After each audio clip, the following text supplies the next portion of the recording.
Stupidity. हमारा आज का सब्जेक्ट है capability and ability to destroy the caste, another name of social transformation movement, who can annihilate the caste, जिसके ऊपर हमें वक्तव्य देंगे धीमंत doctor Mithilesh ji. Madam PhD degree holder है और टीचिंग में भी उनका एक्सपीरियंस रहा है, यूपी मेरठ से है। तो मैं मैडम डॉक्टर मिथिलेश जी से रिक्वेस्ट करूंगी कि आज के इस टॉपिक के ऊपर हमें अपना वक्तव्य दें।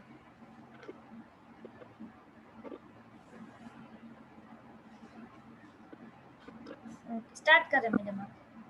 हेलो, आप सुन पा रही हैं आप मुझे? यस, आवाज आ रही है। सभी सहकारियों को मेरा जय भीम और नमो बुद्धाय। जैसे कि आज का विषय है who can destroy annihilate the cast.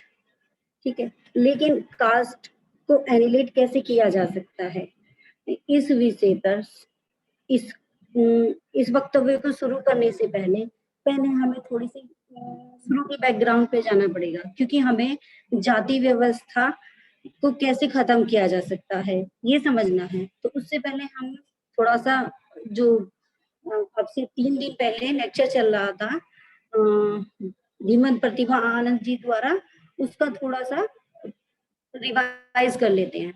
जैसे कि जाति क्या है, तो जाति क्या है? जाति एक नोशन है और एक माइंड सेट है, जो कि जाति माइंड सेट है। और इसको क्यों बनाया, किसने बनाया?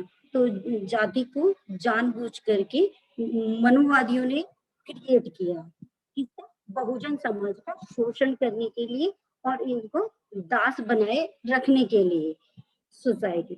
और इनका पर्पस था, क्योंकि इन लोगों को, क्योंकि पहले बहुजन समाज यहाँ शासनकर्ता जमात हुआ करती थी, उनको स्लेवरी कल्चर में डालने के लिए इन लोगों ने ये जाति प्रथा नामक एक दानव का निर्माण किया, जो समाज को अंदर ही अंदर दीमक की तरह खाए जा रहा है।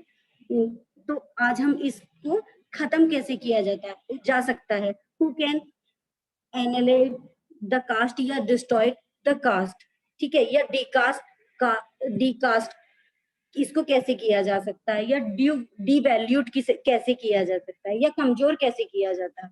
तो अब हम बात करते हैं कि जाति को कैसे कमजोर किया जा सकता है। ठीक है, सबसे पहला पॉइंट है इसमें, जाति को रिलीजियस इंटेलेक्चुअल क्लास के द्वारा खत्म किया जा सकता है, क्योंकि समाज में जाति किसने बनाई है? जाति ब्राह्मणवादियों ने बनाई। तो इसलिए ब्राह्मण बुद्धिजीवी अगर ये कहें समाज में या सोसाइटी में कि आप जाति को खत्म कर दें, तो मे भी हो सकता है कि लोग उनकी बात को इजीली मान ले, क्योंकि जाति उन्होंने क्रिएट की है, उन्होंने ऊंच नीच की खाई बनाई है, या जो समाज का जो सोशल स्ट्रेटिफिकेशन किया है, समाज को जो एक उच्च और निम्न वर्ण में उन्होंने बांटा है, उसके आधार पर, क्योंकि उन लोगों की बात लोगों ने इजी से मान ली, आसानी से मान गए, तो हो सकता है अगर वो कहें तो लोग उनकी बात को अधिकतर मानने की कोशिश करेंगे, क्योंकि हमारे समाज की एक मान्यता रही है, क्योंकि इन लोगों ने जाति जब से बनाई है तो ब्राह्मण को उच्च स्थान दे दिया गया है। अगर ब्राह्मण को उच्च स्थान दिया है तो लोग क्या करते हैं, जब भी कुछ होता है तो सब काम किससे कराते हैं? पंडित जी से। इवन किसी के घर में शादी है तो मुहूर्त कौन निकालेगा? पंडित जी। ठीक है, अगर हमारे घर में कोई न्यू बेबी आया है तो उसका नामकरण कौन करेगा? पंडित जी। तो पंडित जी को इन्होंने इंटेलेक्चुअल क्लास मान लिया है, जबकि ऐसा नहीं है। बाबा साहब क्या कहते हैं? इंटेलेक्चुअल क्लास क्या होती है, बुद्धिजीवी वर्ग कौन होता है? बाबा साहब के अकॉर्डिंग जो ईमानदार हो, जो इंडिपेंडेंट हो, जो निस्वार्थ हो, उसको हम बुद्धिजीवी वर्ग कहेंगे। और इंडिपेंडेंट ईमानदार वो जो ईमानदारी से काम करता हो। लेकिन ब्राह्मण समाज कभी ईमानदारी से काम नहीं करता। ये इन्होंने चालाकी पूर्वक बहुजन समाज को दास बनाने के लिए जाति प्रथा लगाई थी।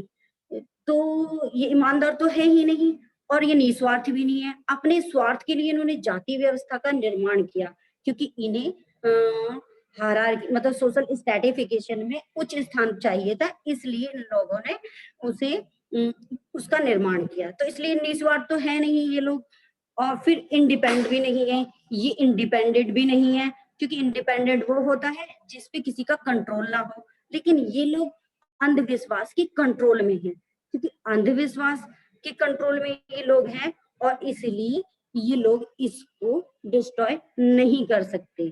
तो रिलीजियस इंटेलिजेंस क्लास इस जाति व्यवस्था को डिस्ट्रॉय नहीं कर सकता, खत्म नहीं कर सकता, क्योंकि इनके बहुत सारे फायदे इससे जुड़े हुए हैं। तो ये तो इनको बिल्कुल भी नहीं करेंगे। सेकेंड पॉइंट है हमारा the beneficiary of Brahminical social order, यानी समाजवादी समाज व्यवस्था में जो लाभ लेने वाले लोग हैं वो जाति व्यवस्था को समाप्त कर सकते हैं। देखिए वो लोग भी ऐसा है कि वो नहीं करेंगे क्योंकि अगर जाति व्यवस्था में जिन लोगों को लाभ मिल रहा है और वो शासनकर्ता जमात है तो वो ऐसा क्यों चाहेंगे कि वो स्लेवरी कल्चर में आ जाए। कोई भी इंसान अगर टॉप मोस्ट है तो वो नीचे आने के लिए तो कभी सोचेगा ही नहीं, ठीक है। तो इस तरह से 15% होने के बावजूद वो हम लोगों पर राज करते हैं और शासनकर्ता जमात बने हुए हैं, तो वो तो बिल्कुल भी नहीं करेंगे क्योंकि समाज व्यवस्था में अगर वो 15% लोग लाभान्वित हैं तो वे ये नहीं चाहेंगे कि उनका लाभ किसी और दूसरे व्यक्ति को मिल जाए, ठीक है। तो अगर वो ऐसा करना चाहते तो क्या अब से पहले कहीं उन्होंने कोई जाति के खिलाफ कोई धरना प्रदर्शन किया है? नहीं।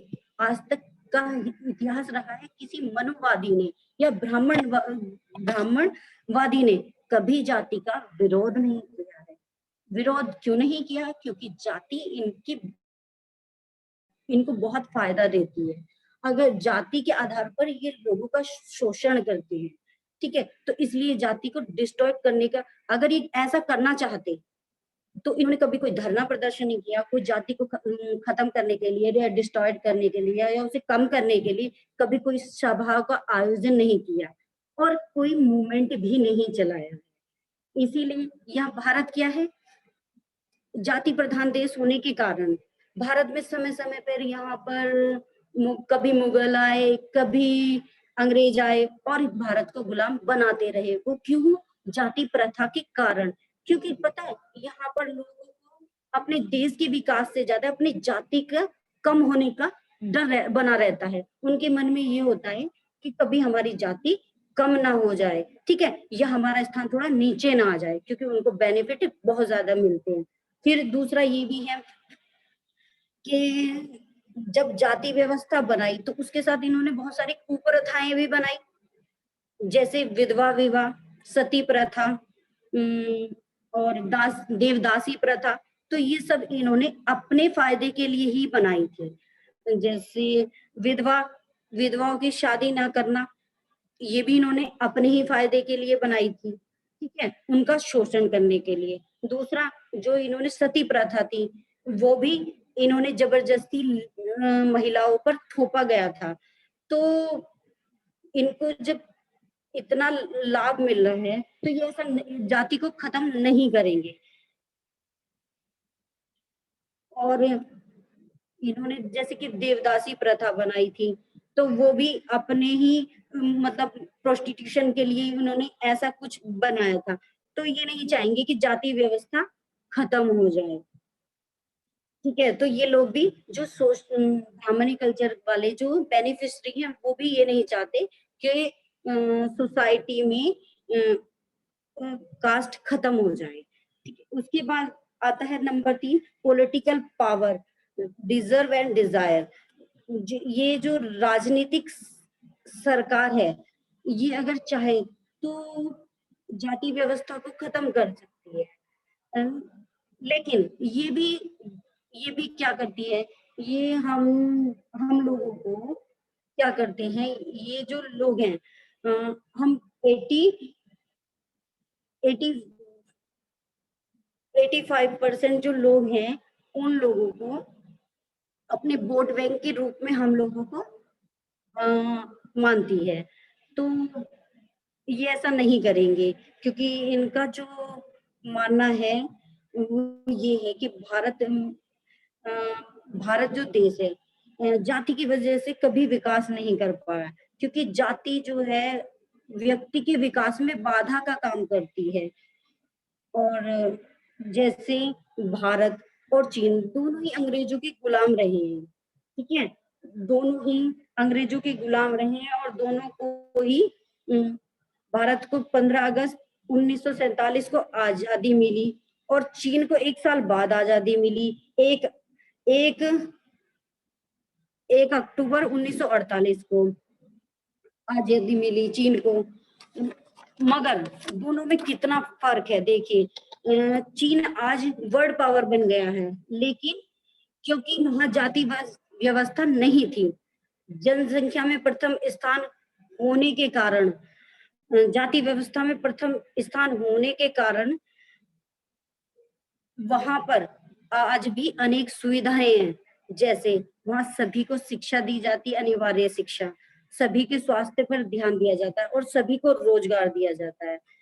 और दूसरा, भारत और वर्तमान समय में चीन ने भारत के काफी लैंड पर कब्जा भी कर लिया, लेकिन कोई भी ये नहीं बोल सकता कि तुमने इस पर कब्जा क्यों किया है, क्योंकि भारत तो भारत, अमेरिका और रूस भी चीन के सामने कुछ नहीं बोल सकता। और हमारी जनसंख्या विश्व में 17%, 17.5 करोड़ है,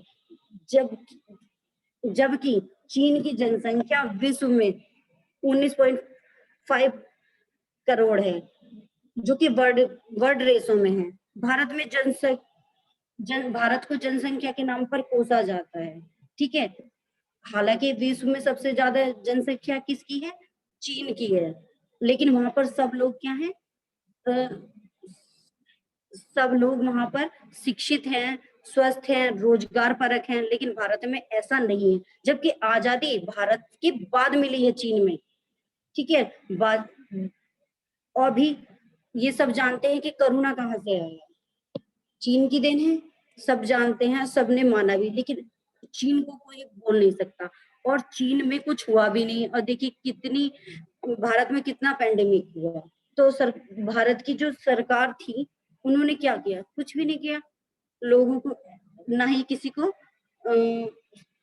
अच्छे से नहीं किसी को अच्छे से स्वास्थ्य सुविधाएं मिली, और तो और भारत की जो जीडीपी है वो भी बहुत नीचे चली गई है। तो ये एक दयनीय दशा रही है भारत की, किसके कारण, एक जाति प्रधान देश होने के कारण।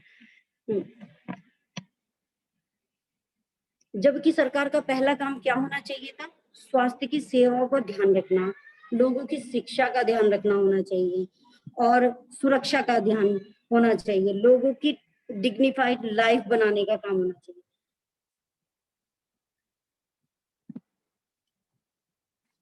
और जो आज के टाइम में हमारे देश की जीडीपी है ना, वो बांग्लादेश से भी कम हो गई है।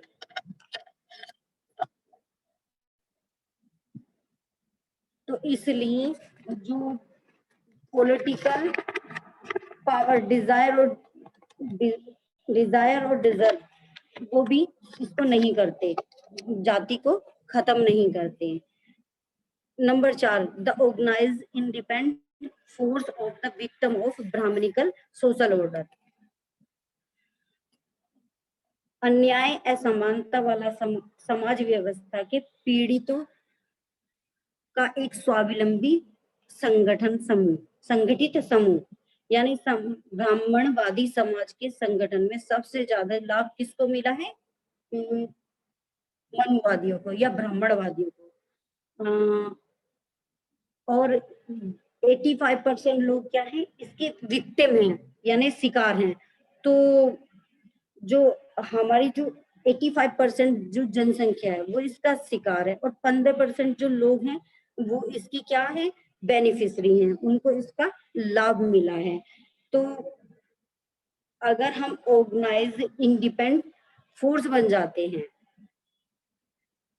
और किसी और संगठित होकर काम करते हैं, जैसे और किसी किसी की मतलब इंडिपेंडेंट होते हैं, यानी हमारे पास किसी का कंट्रोल ना हो, तो हम इंडिपेंडेंट होकर के एक ऑर्गेनाइजेशन बना सकते हैं, यानी एक संगठित स्वावलंबी संगठन बना सकते हैं जिसपे किसी का होल्ड ना हो। अगर हम लोग कभी संगठित होते भी हैं, मतलब बहुजन समाज अगर कभी संगठित होता भी है, तो उसके ऊपर किसी और का हैंडल होता है या हाथ होता है, ठीक है, वो उसको हैंडल करता है। लेकिन वो हैंडल कब तक करता है? तब तक जब तक उसका स्वार्थ सिद्ध ना हो जाए। जैसे ही उसका स्वार्थ सिद्ध हो जाएगा, वैसे ही वो अपना हाथ वापस खींच लेता है। मान लीजिए जैसे कि हमारे यहाँ पॉलिटिकल पार्टीज हैं, पॉलिटिकल पार्टी हैं, उसमें मान लिए किसी को टिकट देना है, तो टिकट कैसे देंगे? मान लिए पता तो होता है कि भाई ये एससी समुदाय से है या एसटी समुदाय से या ओबी समुदाय से है, तो वो क्या करते हैं, सिर्फ वोट लेने के लिए या उसका उपयोग अपनी सरकार बनाने तक के लिए करते हैं। पर जैसे ही उनका स्वार्थ सिद्ध हो जाता है, वह अपना हाथ वापस खींच लेते हैं। हम लोग इंडिपेंडेंट भी बने, ऑर्गेनाइज भी हुए, लेकिन कुछ ही समय तक रहते हैं, कुछ समय तक ही रहते हैं, क्योंकि पता है जब तक हम पूर्ण रूप से स्वावलंबी नहीं बनेंगे, मतलब इंडिपेंडेंट नहीं बनेंगे, है ना, तब तक हम कोई काम नहीं कर सकते। और कभी कुछ बहुत सारे ऐसे कारण होते हैं, कभी इनका अज्ञानी होना, कभी इनकी कोशिश ना करना बहुजन समाज के लोगों का, तो ये ऐसे कई कारण होते हैं जिसकी वजह से ये एक साथ ऑर्गेनाइज नहीं हो सकते। अब से पहले जब भी कांग्रेस की सरकार आई, तो कांग्रेस की जब भी सरकार बनी है, उस सरकार में दलितों को बहुत सहभागी होता, पार्टिसिपेंट होता था।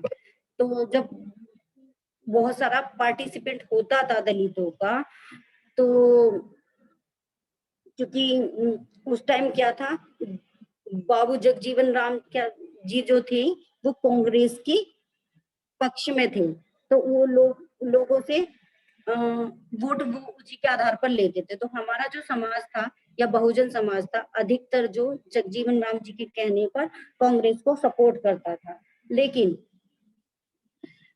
कभी भी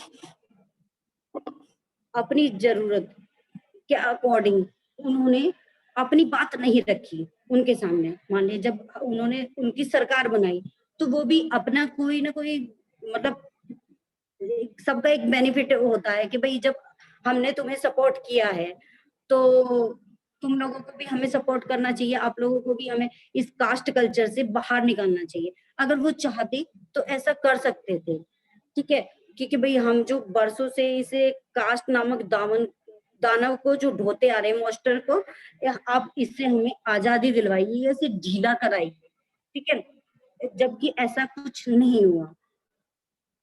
लेकिन वो वोट बैंक के लिए उनको यूज करते रहे, तो हम लोगों ने उन्हें वोट बैंक के लिए यूज किया और अपनी सरकारें बनाते रहे।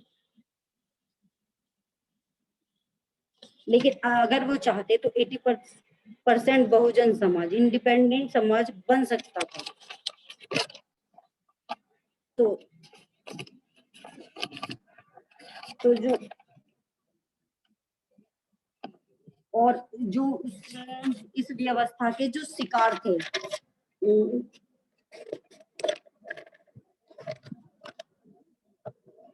जो इस व्यवस्था के शिकार थे, मतलब 80% लोग जो विक्टिम थे, वो लोग भी अगर चाहें कोई ऑर्गेनाइजेशन बनाकर, संगठित होकर, इंटेलेक्चुअल क्लास बनाकर जाति को खत्म कर सकते हैं।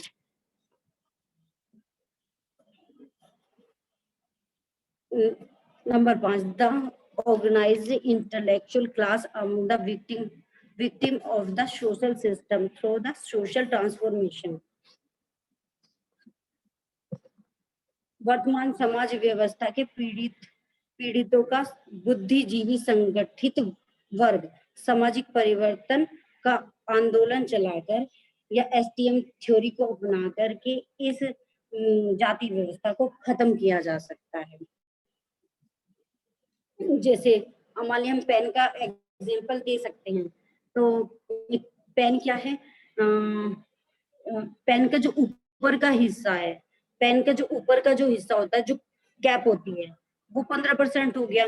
ठीक है, तो जो हमारी जो सोसाइटी है उसमें 15% लोगों को क्या मिला? बेनिफिट मिला। जो बाकी का पेन का नीचे का हिस्सा है 85% उन लोगों को इसका कोई फायदा नहीं हुआ इस जाति व्यवस्था का। तो वो इसका 85% क्या हुई? इसका विक्टिम यानी इसकी शिकार हुई। बुद्धिजीवी वर्ग को एकत्रित करके हमें इंटेलिजेंस क्लास बनाना होगा। अगर हम सोशल ट्रांसफॉर्मेशन में इसको हॉरिजेंटल करना है तो हॉरिजेंटल मतलब कोई चीज है, अगर कोई चीज खड़ी है तो उसको हमें पड़ी करनी पड़ेगी। जैसे पेन है, ये खड़ा है तो हमें इसको यूं करना पड़ेगा। ठीक है, करना पड़ेगा। हॉरिजॉन्टल का अर्थ है हॉरिजॉन्टल का अर्थ है आदमी अपनी मेहनत और समझ के आधार पर कुछ करना चाहेगा तो ही वह करेगा, यानी उसे अपॉर्चुनिटी मिलती रहेगी। और जो आलसी होगा वह पीछे रह जाएगा, उसको कुछ नहीं मिलेगा। क्योंकि वर्ग में ये होता है, जो जितनी मेहनत करता है, जो जितनी मेहनत करेगा उसे उतना ही फल मिलेगा, और जो मेहनत नहीं करेगा वो पीछे पिछड़ जाएगा। और जाति क्या है? जाति ऐसा नहीं है। जाति या वर्ण क्या है? उसमें हमें जो परंपरागत व्यवसाय है वो ही करने के लिए बाध्य किया जाता है। वर्ग क्या है? हम कुछ भी कर सकते हैं। वर्ग हमें उन्नति की ओर ले जाता है, और जाति हमें डिक्रीज करता है, और वर्ग हमें इंक्रीज करता है। तो जो इंटेलेक्चुअल क्लास जो है ऑर्गेनाइज हो करके सामाजिक सोशल ऑर्डर में विक्टिम जो समाज है उनमें से हमें इंटेलेक्चुअल क्लास को निकाल कर ऑर्गेनाइज करना होगा, और बुद्धिजीवी वर्ग को एकत्रित करके इंटेलिजेंस क्लास या समाज का निर्माण करना होगा। जैसे कि अभी हमारा पीबीएसपी का मिशन है, क्या है कि हमें इंटेलेक्चुअल क्लास में से कुछ इंटेलिजेंस यानी ट्रेनर्स बनाने हैं। तो 10,000 ट्रेनर्स का हमारा जैसे कि उद्देश्य है, तो उनको हमें क्या करना होगा? इंटेलेक्चुअल क्लास को ऑर्गेनाइज करके हमें इंटेलिजेंस समाज में निर्माण करना है, यानी इंटेलिजेंस समाज का निर्माण करना है।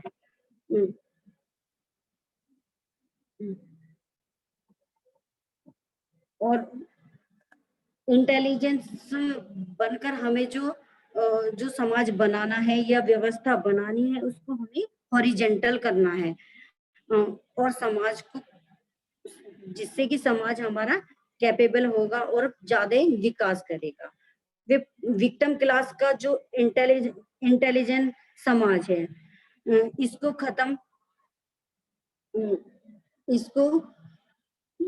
बुद्धिमत्त समाज बनाना चाहते हैं हम लोग। तो जो इंटेलेक्चुअल क्लास को ऑर्गेनाइज करके और सामाजिक परिवर्तन यानी सामाजिक ट्रांसफॉर्मेशन मूवमेंट के आधार पर हम इसको डिस्ट्रॉय कर सकते हैं। जाति व्यवस्था को हम खत्म कर सकते हैं। Organize the caste leadership point 6 organize the caste leadership along with the victim of social system। इस समाज व्यवस्था के पीड़ितों के साथ जाति रहित संगठित का नेतृत्व करके हम जाति व्यवस्था का विनाश कर सकते हैं या इसको हम खत्म कर सकते हैं।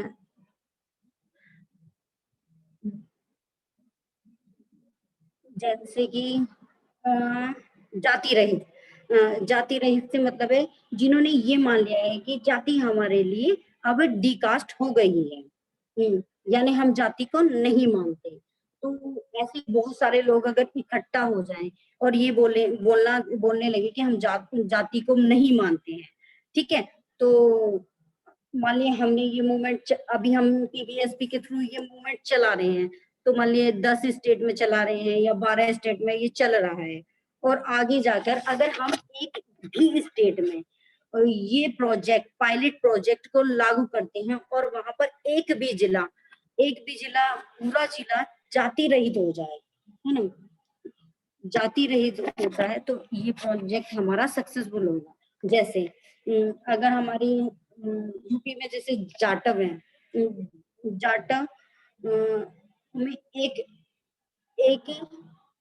व्यक्ति पैदा होता है और वो ये कहे कि हमने मतलब हम सब डिकास्ट हो गए हैं, उसी तरह से वाल्मीकि समुदाय में भी एक लीडर ऐसा हो जाए कि हम लोगों ने जाति का बहिष्कार कर दिया है या हम जाति को नहीं मानते हैं, फिर उसी तरह से ओबीसी समाज में भी ऐसा ही हो जाए कि हम जाति को नहीं मानते या जाति में विश्वास नहीं करते, जाति तो एक माइंड सेट है, जाति तो एक नोशन है या ये एक मानसिक अवधारणा है।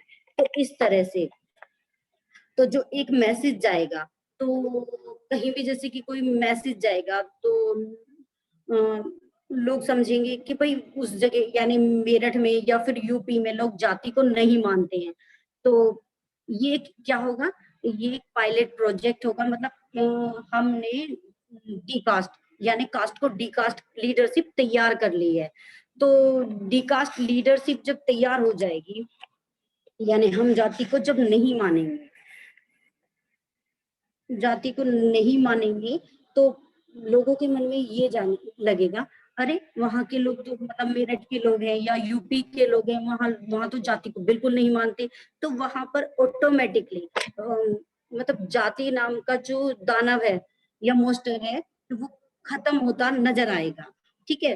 वो जो डिकास्ट ऑर्गेनाइजेशन अपने आप तैयार हो जाएगा, ये लीडरशिप तैयार हो जाएगी। फिर उसके बाद है इंटरकास्ट मैरिज। क्या इंटरकास्ट मैरिज से जाति व्यवस्था कम हो सकती है? तो मुझे नहीं लगता कि जाति व्यवस्था से मतलब इंटरकास्ट मैरिज से जाति व्यवस्था कम होगी, क्योंकि देखिए अगर इंटरकास्ट मैरिज होगी तो भारत क्या है, पुरुष प्रधान समाज है। पुरुष प्रधान समाज होने के नाते लड़की किसी भी कास्ट से हो, लड़का जिस भी कास्ट का होगा, तो उसे ऑटोमेटिकली उस कास्ट का लड़की हो जाएगी। और फिर से जैसे किसी भी बेबी का जन्म होगा तो जो उसके पापा की कास्ट उसे मिली है, मतलब पापा की उसे कास्ट मिलेगी बच्चे को, तो कहाँ जाति कहाँ खत्म हुई भाई, लेडीज की जाति बदल गई, पुरुष की तो नहीं बदली। फिर वहां से उन दोनों से जो बेबी उत्पन्न हुआ, ठीक है, जो बेबी उत्पन्न हुआ वो भी फिर उसी कास्ट का होगा, तो जाति इंटरकास्ट मैरिज इसका कोई सॉल्यूशन नहीं है। तो इससे क्या होगा, जाति व्यवस्था नहीं बदल सकती या खत्म नहीं हो सकती, इंटरकास्ट मैरिज नॉट इफेक्टिव।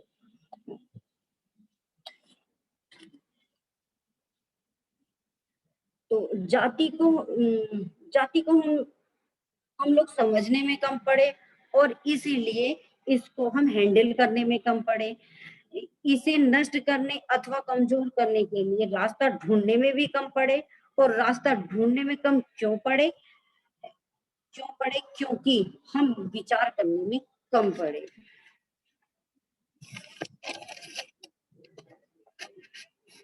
मनुवादियों ने जाति का जो विभाजन किया, मतलब बहुजन समाज के लिए या शूद्र जातियों को जो विभाजित किया, 6747 जातियों में इनको विभाजित कर दिया। फिर सीढ़ी नुमा एक ढांचा दे दिया। सीढ़ी नुमा जो ढांचा इन्होंने दिया है वो सोशल स्ट्रैटिफिकेशन में एक क्रमबद्ध होता है कि ये इससे नीचे, ये इससे नीचे, ये इससे नीचे। तो ये लोग मतलब ऊपर तक की सोचने से पहले ये अपने बीच की खाई को ही खत्म नहीं कर पाए, क्योंकि एक पायदान पे मतलब इन्होंने स्ट्रेटिफिकेशन जो किया है वो सीढ़ी नुमा ढांचे के आधार पर किया, जैसे सीढ़ी बनाते थे उसी तरह से इन्होंने इतनी कास्टों की एक सीढ़ी बना दी 6,747 की। अब इसमें एक को एक से ऊपर रखा है, ये सोच समझ के रखा है क्योंकि ये इसी में उलझे रहे और इससे बाहर ना निकले, तो इसलिए इन्होंने इतनी जातियों का निर्माण किया। जबकि काशीराम जी ने 600 जातियों का अध्ययन किया और उन्हें कॉमन अंडरस्टैंडिंग के द्वारा एक साथ लाए भी और बीएसपी का निर्माण भी किया, जिससे सब लोगों ने उन्हें सराहा भी और कहा कि आइए हम आपके साथ सरकार भी बनाते हैं और आपके साथ सरकार भी बनाते हैं और आपके साथ जय भीम भी बोलेंगे। उनको इतना सपोर्ट दिया, लेकिन ये कब दिए? क्योंकि जब काशीराम जी ने जाति को बहुत अच्छे से समझा, लोगों को समझाया, ठीक है। उन्होंने काशीराम जी ने 11 अक्टूबर 1998 को मलेशिया में एक स्पीच में कहा था कि जाति दोधारी तलवार है, मतलब जो कास्ट है वो दोधारी तलवार है, वो दोनों तरफ से वार कर सकती है। जैसे अगर कोई मिट्टी की कच्ची दीवार है, अगर हम उस पे उस तलवार को मारेंगे तो वो दीवार ढह जाएगी, ठीक है। लेकिन हम जब 80% लोग हैं, 85% लोग जब एकजुट होके इन ऑर्गेनाइज्ड होकर एक साथ इकट्ठा होकर समाज में कोई काम करेंगे तो वो जो जाति की तलवार है फिर हम पे इकट्ठा, क्योंकि हम पत्थर की दीवार बन चुके हैं, क्योंकि हमारी कॉमन अंडरस्टैंडिंग एक हो गई है, पोजीशंस हम लोगों का एक हो गए हैं, तो फिर जब हम पे वो वार करेंगे तो अपोजिट हो सकता है वो वापस जाकर उनको ही लगे, तो फिर हम लोगों को कोई मतलब वो पक्की दीवार जो है वो गिरेगी नहीं, हो सकता है उस तलवार को भी नुकसान हो जाए, ठीक है, या जाति व्यवस्था को ही उसकी नुकसान हो पहुंचेगा। तो इसलिए